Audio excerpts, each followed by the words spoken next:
एक बार गौतम बुद्ध का एक शिष्य जिसका नाम था ज्वाला, वह अपने क्रोध को नियंत्रित नहीं रख पाता था। उसकी आंखें गुस्से से लाल रहती, चेहरे के भाव प्रतिशोध में डूबे रहते। आश्रम के सभी शिष्य उससे डरते थे। एक बार एक शिष्य ने साहस कर यह बात गौतम बुद्ध को बता दी। नमस्कार, मैं अंजलि दो शब्द चैनल से आपका स्वागत करती हूँ। कृपया मेरे साथ यूं ही बने रहें। वीडियो को लाइक और चैनल को सब्सक्राइब करना ना भूलें। गौतम बुद्ध ने ज्वाला को अपने पास बुलाया और कहा, ज्वाला, तुम एक बुद्धिमान शिष्य हो, फिर भी यदि तुम्हें कोई समस्या है तो मुझसे पूछ सकते हो।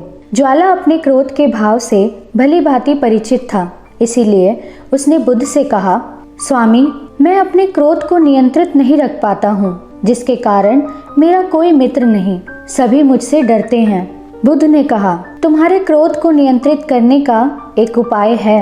यदि तुम मेरी आज्ञा का पालन करो तो मैं तुम्हारी सहायता कर सकता हूँ। ज्वाला ने उत्तर दिया, प्रभु, मैं आपकी आज्ञा का पालन अवश्य करूँगा। बुद्ध ने अपनी कुटिया से एक छोटा बक्सा मंगाया और ज्वाला को दे दिया। उन्होंने ज्वाला से कहा, इस बक्से में तुम्हारे गुस्से का तोड़ है। जब भी तुम क्रोध में अपना आपा खोने लगो तो आश्रम की बाहरी दीवार पर एक कील गाड़ देना। ज्वाला ने ऐसा ही किया। उसे दिन में जितनी बार भी गुस्सा आया, उसने हर बार उस बक्से से एक कील निकाली, दीवार के पास जाकर कील गाड़ दी। शुरुआत में ज्वाला को कई बार गुस्सा आता और उसका आधा समय दीवार में कील गाड़ने में निकल जाता, किंतु धीरे धीरे ज्वाला स्वयं पर नियंत्रण करने लगा और प्रतिदिन दीवार पर कीलों की संख्या कम होने लगी। कुछ दिनों बाद ऐसा समय भी आया जब ज्वाला का स्वभाव पूरी तरह बदल गया। तब वह गौतम बुद्ध के पास जा पहुंचा।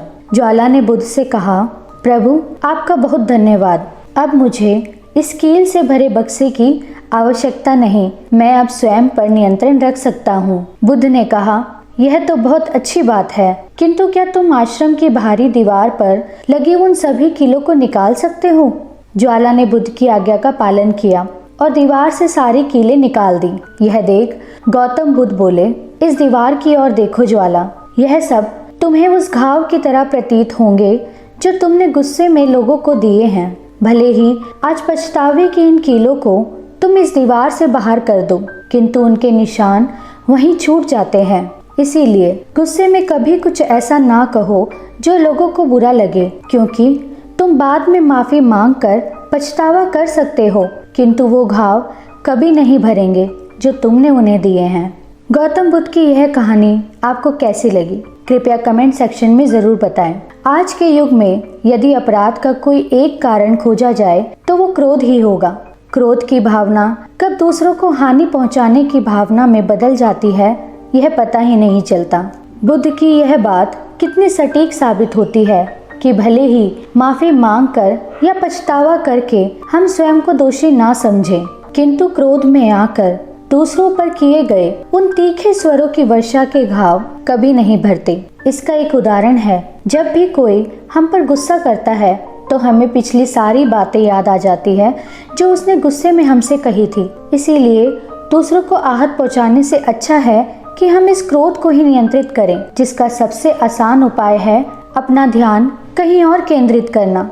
जैसे ज्वाला ने किया, क्रोध के भाव में वो कीलें गाड़ने लगता। उसे ये कार्य मुश्किल लगा, इसीलिए उसने क्रोध को नियंत्रित करना शुरू किया।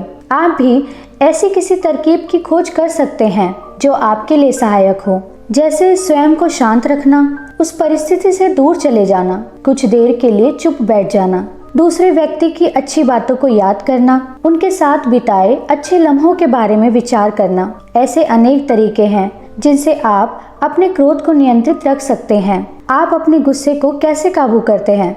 कृपया कमेंट सेक्शन में जरूर बताएं। हम आपके समक्ष ऐसी कहानियाँ और किस्सों को लाने की कोशिश करते हैं जो आपके जीवन को एक नई दिशा दे पाए। इसीलिए इन वीडियो को ज़्यादा से ज़्यादा लोगों के साथ शेयर करें, जिससे उनके जीवन में भी सुधार आए। मैं अंजलि दो शब्द चैनल से अब आपसे विदा लेती हूँ। कृपया हमारे चैनल को सब्सक्राइब और वीडियो को लाइक करें। धन्यवाद।